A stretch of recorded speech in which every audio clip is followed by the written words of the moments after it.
জীবিকার তাগিদে অসুস্থ শরীর নিয়েও রাস্তায় বেলুন বিক্রি করছেন মোহাম্মদ সেলিম। রাজশাহী নগরীর পাঁচবটি এলাকার বাসিন্দা সেলিম লিভার আলসারে আক্রান্ত। ছোট্ট একটি টিনের ঘরে তার বসবাস। সংসারে রয়েছে ক্লাস 5-এ পড়া একমাত্র মেয়ে। চিকিৎসা খরচ, বাড়ি ভাড়া ও মেয়ের পড়াশোনার খরচ মেটাতে হিমশিম খাচ্ছেন তিনি। উপায় না পেয়ে সামান্য পুঁজি নিয়ে বেলুন বিক্রির ব্যবসা শুরু করেন সেলিম। সেলিমের একমাত্র স্বপ্ন মেয়েকে উচ্চশিক্ষায় শিক্ষিত করে গড়ে তোলা।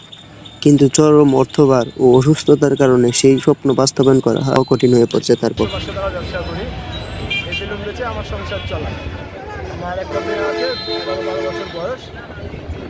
স্কুলের পড়াশোনার খরচটা আমি ব্যবসাতে সমস্যায় আছি আমি। ব্যবসা একটু খারাপ চলছে। ব্যবসা ভালো হলে চলতে পারি। এটা একটু প্রবলেমে আছি আমি।